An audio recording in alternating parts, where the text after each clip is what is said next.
तो फ्रेंड्स, कैसे हो आप सब। तो क्वेश्चन आंसर करने वाले हैं आज, जो कि BSOE 146 आपने देख ही लिया होगा। ये बेसिकली इंपॉर्टेंट क्वेश्चन है, पर ये प्रीवियस ईयर वाले क्वेश्चन हैं जो आपको पता ही होगा इग्नू में। अगर आपका थर्ड ईयर होगा बेसिकली शायद इस बार, तो पता ही होगा कि रिपीट होते हैं हर साल क्वेश्चन प्रीवियस ईयर से। ठीक है, अगर नहीं पता तो मैं बता रहा हूँ, ऐसे ही होता है हर साल। इसको चेंज होता है और यही क्वेश्चन हर साल पूछता है। ठीक है, तरीका अलग है पर आंसर सेम होते हैं।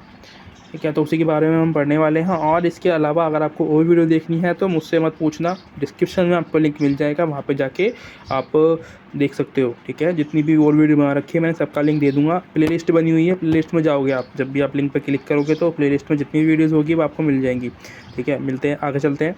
तो विवाह प्रवासन के विभिन्न आयामों पर चर्चा कीजिए पूछ रहा है, यानी कि विवाह का जो अलग अलग तरीके हैं, हम किस तरीके से विवाह को समझा सकते हैं वो पूछ रहा है ना। समझना मतलब कैसे है, हम विवाह को कैसे समझते हैं उसके बारे में पूछा है। तो विवाह प्रवासन यानी कि जब आप शिफ्ट करते हो एज ए लड़की, अगर आप लड़की हो तो जो लड़कियां होती हैं वो अपने घर को, जो अपना मतलब माँ बाप जहाँ पे उसके रहते हैं, वो शादी होने के बाद अपने पति के घर जाती है तो उसको शिफ्ट कहते हैं, यानी कि प्रवासन। ठीक है, शिफ्ट मतलब हमेशा के लिए शिफ्ट कर जाती है वो। हाँ, वैसे घूमने के लिए आई है अपने मतलब कि अपने घर पे, जो उसका पहले का घर है वहाँ पे। ठीक है, उसके अलावा एक कुछ मैंने यहाँ पे और डाटा वगैरह लिख रखे हैं 2001 के अनुसार कि पहले जो 6.5 करोड़ लड़कियों में से जो शादियाँ होती हैं, 4.2 करोड़ लड़कियों को घर छोड़ कर जाना पड़ता है, क्योंकि पितृसत्तात्मक प्रणाली है समाज में, इसीलिए। ठीक है, और इसी के लिए मैंने नीचे सेकंड वर्ड बना रखा है कारण का। प्रवासन के कारण क्या होते हैं, तो अंतर विवाह और बाहर विवाह, दो कारण होते हैं, आपको पता ही है, समाज और गाँव। इसके अलावा ये भी रीजंस होते हैं। और इसके अलावा सबसे मेन जो टॉपिक है यहाँ पे, मेन तो सारे ही हैं, समझाना तो आपको सभी तरीके से है, लेकिन ये हो रहा है कि विवाह पलायन के सकारात्मक और नकारात्मक पहलू। ठीक है, तो सकारात्मक और नकारात्मक आपको यहाँ पे जो भी पॉइंट पढ़ोगे ना आप, उसको दोनों तरीके से सोचना है। ठीक है, कि अगर लड़की नया परिवेश में जाती है तो उसके साथ क्या क्या चीज़ें अच्छी हो सकती है, यानी कि सकारात्मक चीज़ें हो सकती है, क्या नकारात्मकता हो सकती है ना। इसको समझाने की ज़रूरत नहीं है, क्योंकि कभी कभी लड़कियां जब घर से छोड़ के जाती हैं, कहीं और शादी करेगी किसी व्यक्ति के साथ, तो ज़रूरी नहीं कि वो अच्छा ही हो, और क्या पता वो बुरा ही हो। ठीक है, कुछ भी हो सकता है, उसको लोग किस्मत कहते हैं।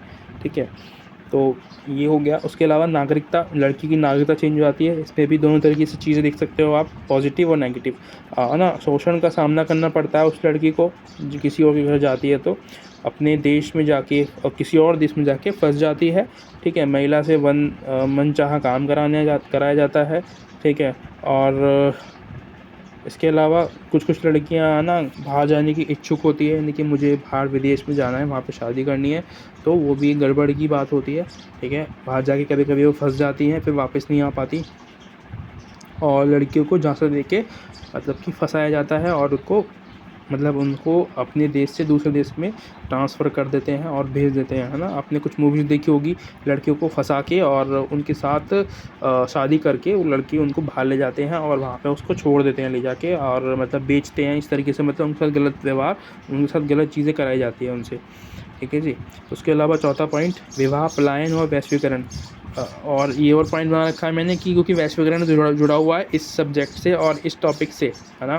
वैश्वीकरण से ही तो हम बाहर जा पा रहे हैं, आ पा रहे हैं, हमारा सामान है आर पार जा रहा है, आप मतलब दूसरे देशों में आ रहा है, वहाँ से यहाँ पे आ रहा है, वहाँ से जा रहा है, इस तरीके से। और आगे चलते हैं, ये वाला क्वेश्चन और है हमारे पास। ठीक है, इससे जितने भी क्वेश्चन मैंने ये करा रहा हूँ ना मैं, जून का है ये, और ये पिछला वाला दिसंबर का था। इससे पहले वाले क्वेश्चन सभी हो चुके हैं, आप जाके चेकआउट ज़रूर करना। ठीक है, प्रजनन तकनीकों के बारे में पूछ रहा है ये, उसका महत्व क्या है समाज के अंदर, ये पूछ रहा है। 2 क्वेश्चन हैं यहाँ पे, 2 क्वेश्चंस हैं। ठीक है, उसके बारे में बताना है हमको यहाँ पे। तो प्रजनन तकनीकी क्या है, यानी कि रिप्रोडक्शन की जो तकनीक्स हैं, न्यू रिप्रोडक्शन टेक्नोलॉजीज़, NRT बोलते हैं इसको हम। ठीक है, तो मैंने लिख रखा है NRT। आपको क्वेश्चन यही पूछेगा शायद इस बार कि NRT क्या होता है।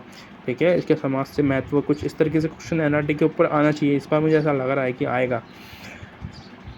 ठीक है, अगर नहीं आता तो अच्छी बात है, थोड़ा मुश्किल क्वेश्चन है ये, इसलिए मैं बोल रहा हूँ कि शायद आ सकता है, तो आप इसका ज़्यादा ध्यान रखना, क्योंकि ये सबसे मुश्किल टॉपिक है इसके अंदर, सबसे बाकी सारे आसान हैं। और NRT मैंने बता दिया आपको क्या होता है। एनआरटी मतलब टेक्नोलॉजी, यानी जैसे कि आप कॉन्डम यूज़ करते हैं, नसबंदी करवा लेते हैं ना, तो ये सारी चीज़ें क्या है, टेक्नोलॉजीज़ पे आधारित है, ठीक है। और एनआरटी में क्या होता है, बच्चे पैदा करने की टेक्निक्स होती हैं, ठीक है, यानी कि आपका ऑपरेशन के द्वारा किसी तरीके से आपकी बच्चे को पैदा करना। बेशक आप बच्चे पैदा करने के लायक नहीं हो, आप मतलब जैसे महिलाएं होती हैं, बाज होती है, ठीक है, वो बच्चे पैदा नहीं कर सकती है ना, उनका मतलब कुछ दिक्कत होती है बॉडी के अंदर, तो उस वजह से है ना, उसके लिए उसके अंदर ये काम आता है। पर उसके अलावा मैंने यहाँ पे सामाजिक महत्व लिख रखा है उसका कि क्या होता है, बाकी आप कुछ पढ़ के, ठीक है, आप समझ सकते हो। और ठीक है, इसके अलावा ये देखो, ये सारे क्वेश्चन आंसर मैंने करा रखे हैं प्रीवियस ईयर वाले, और दोनों की लिंक आपको मिल जाएंगे। बेसिकली एक लिंक मिलेगा, उसमें आपको सभी चीज़ें उपलब्ध होंगी, ठीक है। मिलते हैं अगली वीडियो में, तब तक के लिए बाय बाय।